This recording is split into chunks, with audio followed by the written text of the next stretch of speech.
નમસ્કાર, બેઠક બોલે છે માં આપનું સ્વાગત છે। હું છું મનીષા। આજે આપણે વાત કરીશું એક એવા સિટીની કે જેને દેશે કહ્યું સિલ્ક સિટી તો દુનિયાએ માની ડાયમંડ નગરી। જી હા, આપણે વાત સુરત લોકસભા બેઠકની કરી રહ્યા છીએ, જેને ભાજપનો ગઢ માનવામાં આવી રહ્યો છે। કાશીરામ રાણાની જીતથી અત્યાર સુધી ડાયમંડ નગરી પર ભાજપનો દબદબો છે। 2017ની વિધાનસભા ચૂંટણીમાં પણ અહીં ભાજપનો પ્રભાવ જોવા મળ્યો। જો કે અહીં લોકસભા ચૂંટણીમાં આ વખતે ક્યાંક ને ક્યાંક કાંટાની ટક્કર થઈ શકે છે, કારણ કે કોંગ્રેસે દર્શના જરદોશ સામે પાટીદાર ચહેરાને મેદાનમાં ઉતાર્યા છે। બીજી તરફ સુરતીઓની અનેક સમસ્યાઓ પણ છે, જે પણ ક્યાંક ને ક્યાંક વોટ બેંક પર અસર કરી શકે છે। આ તમામ મુદ્દાઓ પર ચર્ચા કરીશું, પરંતુ ત્યાં પહેલા એક નજર ડાયમંડ નગરીના નાનકડા અહેવાલ પર।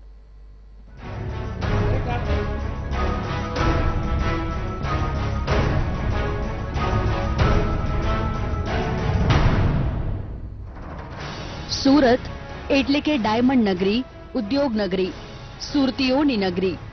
1980ના દાયકામાં પહેલા કાપડ ઉદ્યોગ અને પછી હીરા ઉદ્યોગના વીજવેગી વિકાસને લીધે આજે સુરત ગુજરાતનું જ નહીં પરંતુ ભારતનું પણ સૌથી વધુ ઝડપે વિકાસ કરી રહેલું શહેર છે। પરંતુ આ વિકસિત સિટીનો રાજકીય ઇતિહાસ પણ ખૂબ વિકસિત રહ્યો છે। હાલ 2019ની લોકસભા ચૂંટણીનો માહોલ છે, ત્યારે સુરતની લોકસભા બેઠકનું મહત્વ ખૂબ વધી જાય છે, કારણ કે સુરત લોકસભા વર્ષોથી ભાજપનો ગઢ માનવામાં આવે છે। જો કે આ વખતે ભાજપને પોતાના ગઢમાં જ ટક્કર મળી શકે છે, તો ભાજપની પરંપરાગત વોટ બેંકમાં પણ ભંગાણ પડી શકે છે। ત્યારે જિલ્લાના રાજકીય ગણિત પર નજર કરવામાં આવે તો સુરત લોકસભા બેઠક 1989થી ભાજપનો ગઢ માનવામાં આવે છે।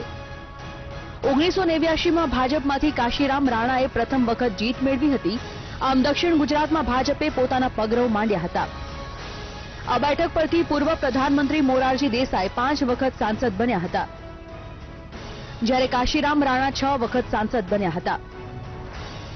2017ની વિધાનસભા ચૂંટણીમાં પણ સુરતની તમામ વિધાનસભા બેઠકો પર ભાજપની જીત થઈ છે।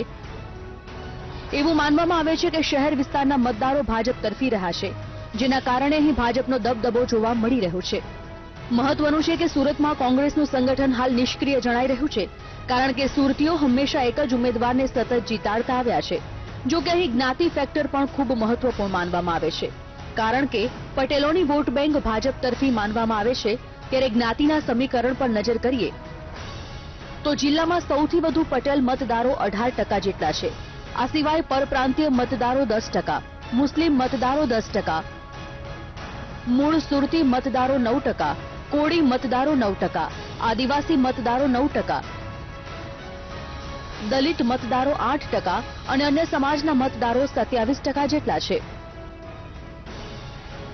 સુરત લોકસભા બેઠકમાં ઓલપાડ, સુરત પૂર્વ, સુરત ઉત્તર, વરાછા, કરંજ, કતારગામ અને સુરત પશ્ચિમ એમ 7 વિધાનસભા બેઠકોનો સમાવેશ થાય છે।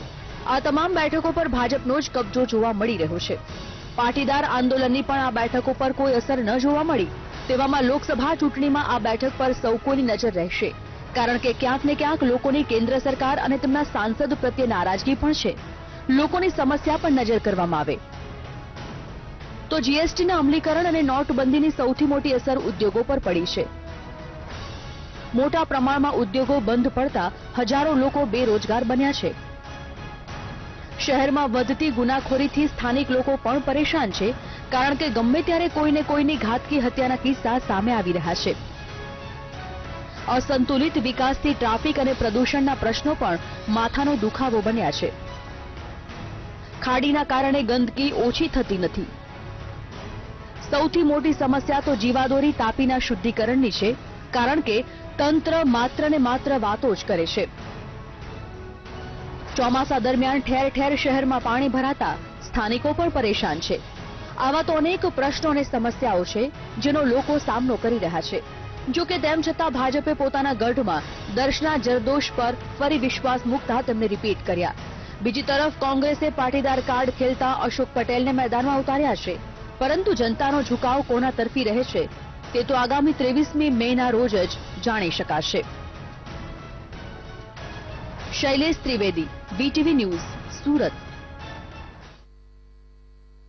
તો બેઠક બોલે છે આજે આપણે ચર્ચા કરીશું સુરત લોકસભા બેઠકની. સુરત લોકસભા બેઠક તે ભાજપનો ગઢ ગણાય છે અને જે રીતે ભાજપે આ વખતે વર્તમાન સાંસદ દર્શના જરદોશને ફરી એકવાર રિપીટ કર્યા છે, તો કોંગ્રેસે અશોક પટેલને ટિકિટ આપી છે. બંને વચ્ચે જે આ વખતે ટક્કર થશે, જનતા હવે કોને ચૂંટશે તે તો રિઝલ્ટ આવ્યા બાદ જાણવા મળશે. પરંતુ આ બેઠક પર હાલ કેવો રાજકીય માહોલ છે, શું ચર્ચાઓ થઈ રહી છે, જનતાનો શું મૂડ છે, તમામ મુદ્દા પર ચર્ચા કરીશું. હાલ વરિષ્ઠ પત્રકાર પરેશ દવે અમારી સાથે જોડાઈ ગયા છે. પરેશભાઈ, સ્વાગત છે આપનું.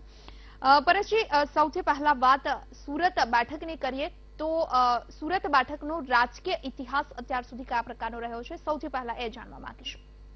એટલે જેમ સુરત ખૂબ રસપ્રદ શહેર છે, એવી જ રીતના એનું રાજકારણ પણ રસપ્રદ છે. સુરતના લોકો છે એ એક વ્યક્તિ પર વિશ્વાસ મૂકે તો એની પર વિશ્વાસ કાયમી ટકાઈ રહે છે.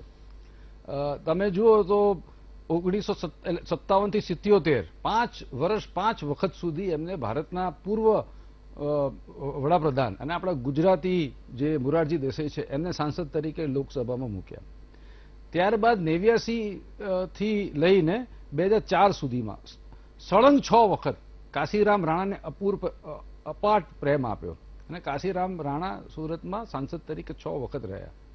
ત્યારબાદ દર્શના જરદોશ પર સુરતના લોકોએ વિશ્વાસ મૂક્યો, 2 ટર્મ બહુ સારી રીતના રહ્યા અને ત્રીજી વખત પણ ભાજપે દર્શના જરદોશ પર વિશ્વાસ મૂક્યો.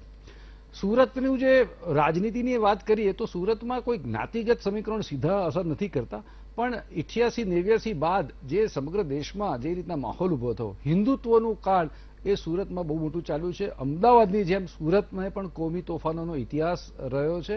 એટલે ખાસ કરીને ભાજપે હિન્દુત્વનો મુદ્દો અને એની સાથે એક નોંધવા જેવી વાત એ છે કે 1993માં જે સુરતમાં બહુ હાહાકાર મચ્યો પ્લેગ, અને પ્લેગ બાદ સુરતનું જે કાયાકલ્પ થયો અને જે એક વિકાસની હરણફાળમાં એ સ્માર્ટ સિટી બન્યું, ફ્લાયઓવર્સ છે સુરતમાં છે, સુરતમાં અદ્યતન બિલ્ડિંગો છે, એટલે સુરતનો જે વિકાસ થયો એમાં સુરત મ્યુનિસિપલ કોર્પોરેશનની ભૂમિકા અને હિન્દુત્વનો મુદ્દો, આ બંનેને લઈને સુરત શહેરનું રાજકારણ રહ્યું છે. જે હંમેશા છેલ્લી 8 લોકસભા ચૂંટણીથી એ ભાજપની બેઠક રહી છે. એટલે ભાજપની દક્ષિણ ગુજરાતમાં સૌથી સલામત બેઠક તરીકે સુરત છે.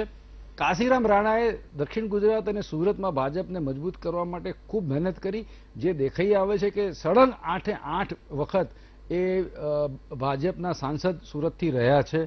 અને તમે જો તો સુરતનો શહેરી વિસ્તાર છે એ હંમેશા ભાજપ સાથે રહ્યો છે.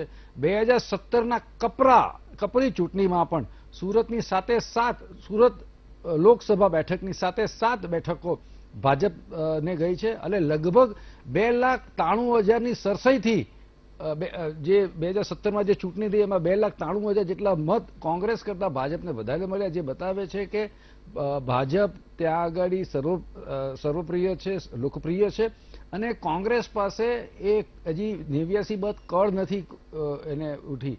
કોંગ્રેસ એમાંથી કોઈ નેતા નથી ઊભું કરી શક્યું. ગયા વખતે નિષદ દેસાઈ હતા, એ હાર્યા હતા. આ વખતે આમના દર્શના જરદોશ સામે કોંગ્રેસે એવા ઉમેદવાર ઉતાર્યા છે જે સૌરાષ્ટ્રના જે પાટીદાર છે, અશોક પટેલ નવો ચહેરો છે. એટલે કોંગ્રેસે એક જોખમ લીધું છે સુરતમાં. જે બિલકુલ સંવાદદાતા શૈલેષ ત્રિવેદી પણ સુરતથી લાઈવ જોડાઈ ગયા છે. શૈલેષ, સુરત લોકસભા બેઠકની આજે વાત કરી રહ્યા છીએ. સુરત લોકસભા બેઠક પર આ વખતે રાજકીય માહોલ હાલ કેવો લાગી રહ્યો છે? દર્શના જરદોશને ફરી એક વખત રિપીટ કરવામાં આવ્યા છે. જનતાનો મૂડ કેવો દેખાઈ રહ્યો છે આ વખતે?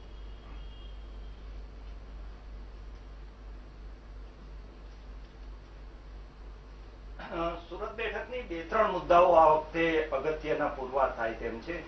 સૌથી મહત્વનું એ છે કે દર્શના જરદોશની ટિકિટ અંગે જે સસ્પેન્સ હતું અને ખાસ કરીને નીતિન ભજીયાવાલા સહિત અન્ય નામો ચર્ચામાં હતા, દર્શનાબેનનું નામ છેક સુધી સ્પર્ધામાં નહીં હતું એવી એક વાતાવરણ ઉભું થયું હતું. મહત્વની બાબત એ છે કે છેલ્લે દર્શના જરદોશનું નામ આવ્યું.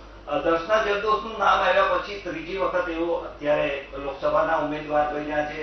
અત્યારે ભાજપને આ સીટ સૌથી સલામત સીટ છે, નિશ્ચિત સીટ છે અને તેને લઈને સૌથી સલામત સીટ હોવાથી એક પ્રકારની એક આળસ અથવા તો એક નિશ્ચિંતતા જે આવી જાય એવી નિશ્ચિંતતા અત્યારે ભાજપના કાર્યકરોમાં છે. અલબત્ત કોંગ્રેસના પ્રમાણમાં ખૂબ જ સક્રિય થઈને ભાજપ અત્યારે લોકસભા બેઠક ઉપર સાથે વિધાનસભા બેઠક ઉપર પ્રચાર કરી રહ્યું છે.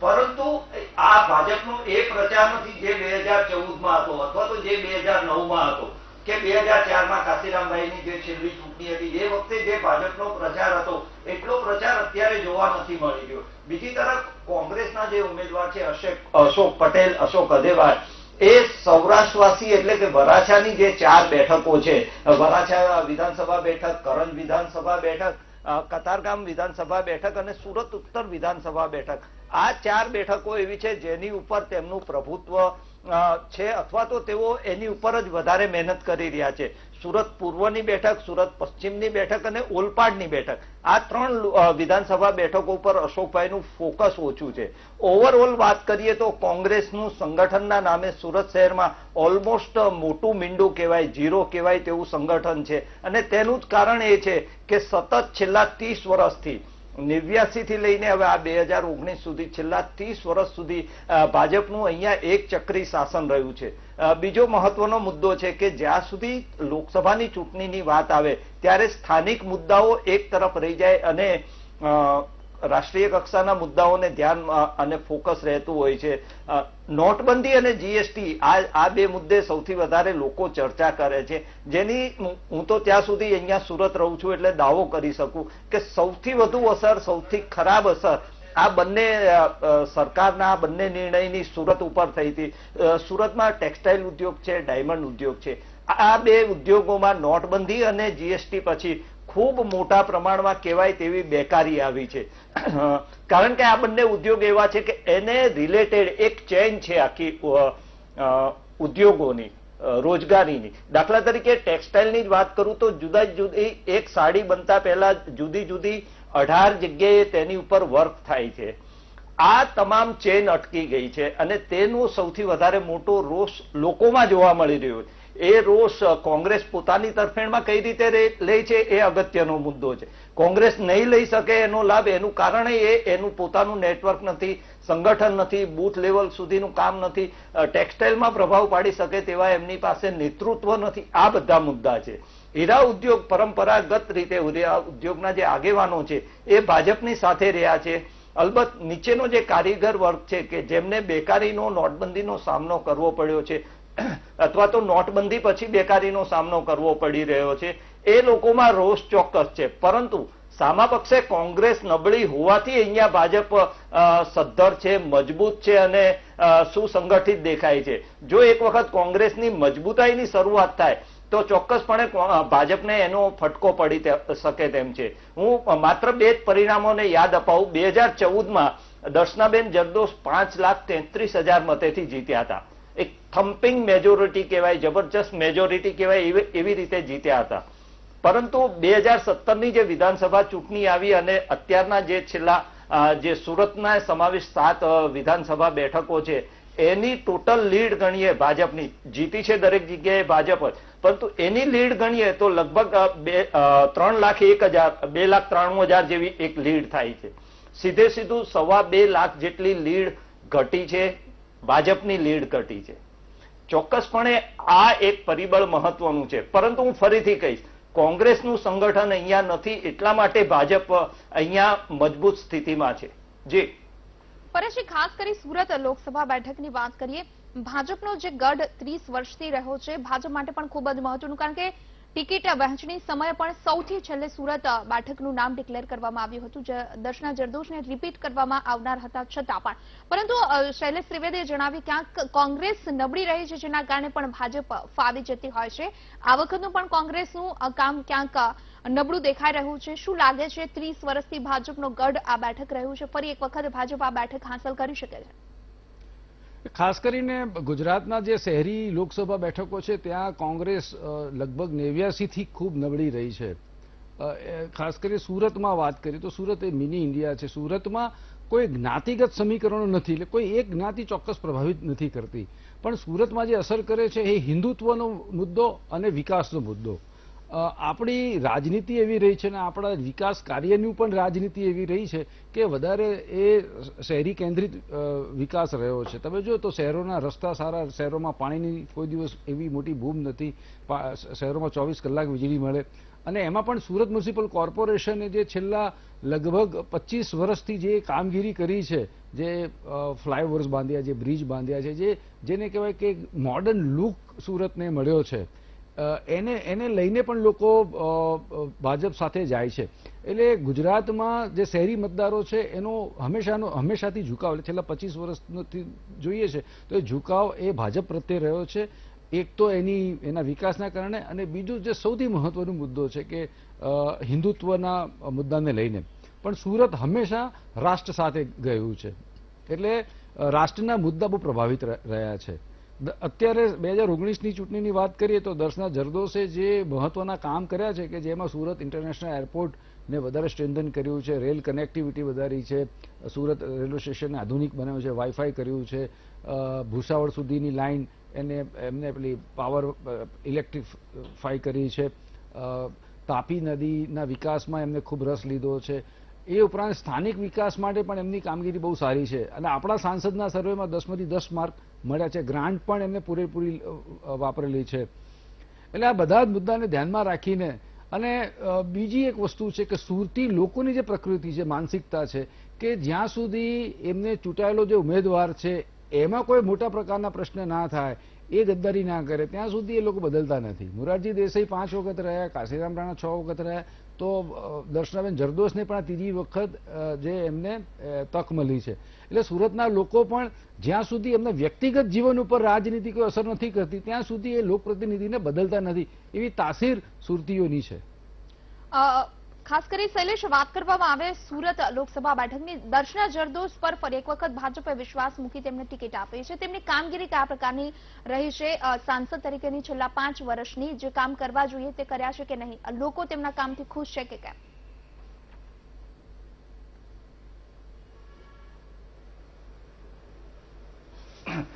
હું એક સૌપ્રથમ આપને જણાવું કે સુરત અને સુરતીઓની જે આખો એટીટ્યુડ અને મેન્ટાલિટી છે, એ એટીટ્યુડ અને મેન્ટાલિટી એવી છે કે સુરત સિંગાપોર જેવું હોવું જોઈએ. સુરતનો વિકાસ 1996ના પ્લેગની પૂરની ઘટના પછી અદ્વિતીય કહેવાય તેવો થયો છે. એમાં સુરત કોર્પોરેશનનો જે ફાળો છે, અથવા તો એ પછીથી સતત ભાજપ શાસન રહ્યું છે એનો જે ફાળો છે, એની કરતા સવિશેષ સુરતીઓનું જે એટીટ્યુડ છે, સુરતીઓનું જે દબાણ છે શાસકો ઉપર, એ સૌથી મહત્વનું છે. ચોક્કસપણે દૂર રહેતા લોકો માટે સુરત શહેર એક સ્વચ્છ સુરત શહેર છે, 120 થી વધુ ફ્લાયઓવર વાળું સુરત શહેર છે, ગુજરાતનું ઇકોનોમિક ગ્રોથ એન્જિન છે, એ તમામ વિશેષણો, ડાયમંડ સિટી છે, ટેક્સટાઇલ સિટી છે, આ તમામ વિશેષણો આભૂષણ સુરતના છે. પરંતુ સુરતની ગ્રાઉન્ડ રિયાલિટી એ છે કે સુરતમાં જે કોઈ રાજકીય પક્ષો હોય, અને જે કોઈમાં હવે એકમાત્ર ભાજપ જ અહીંયા એટલું સક્રિય છે કે એને સતત પોતાનું પરફોર્મન્સ બતાવવું પડે છે, પરફોર્મન્સ સારું બતાવવું પડે છે. જો ગઈ કોર્પોરેશનના ઇલેક્શનની વાત કરીએ તો વોર્ડ લેવલનું ઇલેક્શન હતું.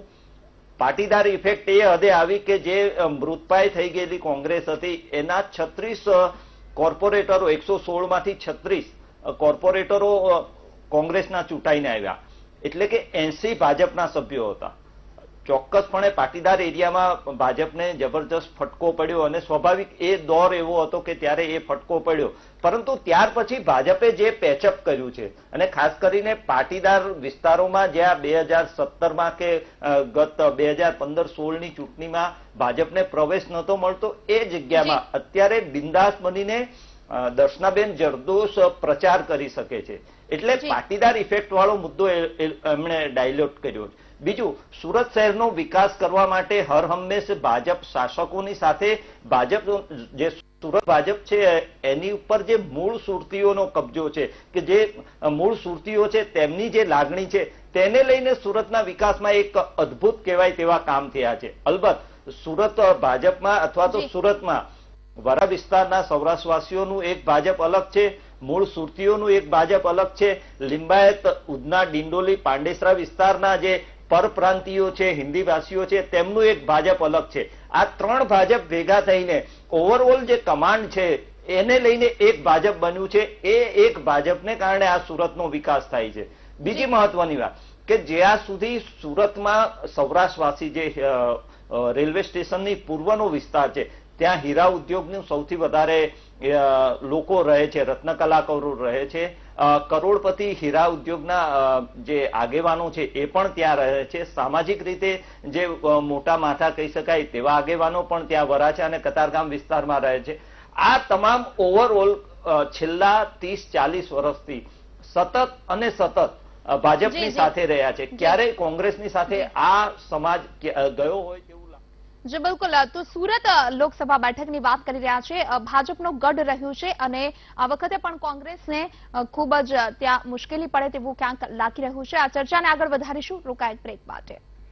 Welcome back. બેઠક બોલે છે આજે ચર્ચા સુરત લોકસભા બેઠકની કરી રહ્યા છે. ખૂબ જ મહત્વની છે ભાજપ અને કોંગ્રેસ બંને માટે આ બેઠક, પરંતુ ભાજપનો ગઢ રહ્યો છે આ બેઠક અને આ વખતે પણ કોંગ્રેસ માટે ખૂબ જ મુશ્કેલી પેદા કરે તેવું લાગી રહ્યું છે, કારણ કે જનતાનો મૂડ આ વખતે પણ ભાજપ તરફી જ ક્યાંક લાગી રહ્યો છે. પરેશજી, ખાસ કરી મુદ્દાઓની વાત કરીએ તો સુરતમાં કયા મુદ્દા લોકો માટે મહત્વના રહેતા હોય છે દર વખતે, કારણ કે સુરતીઓ ખાસ કરી રાષ્ટ્રીય જે મુદ્દાઓ છે તેને વરેલા હોય છે તેવું ઇલેક્શન વખતે લાગતું હોય છે.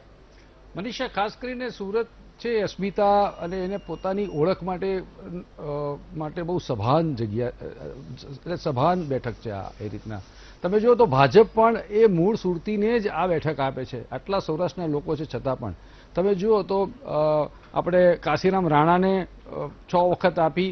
દર્શનાબેન જરદોશ પણ મૂળ સુરતી અનાવિલ બ્રાહ્મણ છે.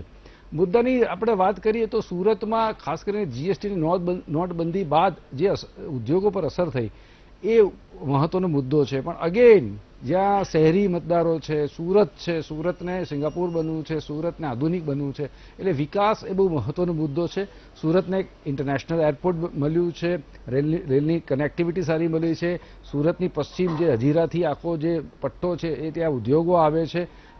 સુરત મિની ઇન્ડિયા છે. એટલે આમ જોવા જઈએ તો સુરતમાં 2019નો જે મુદ્દો છે એ નરેન્દ્ર મોદીને વડાપ્રધાન બનાવવો ગુજરાતી તરીકે, અને એની સાથે જોઈએ તો વિકાસ ને વિકાસ, આ એક મુદ્દો સુરતનો બહુ મહત્વનો છે અને જે એ મેન્ડેટ 2019માં ખૂબ સારી રીતના જાય એવું લાગી રહ્યું છે.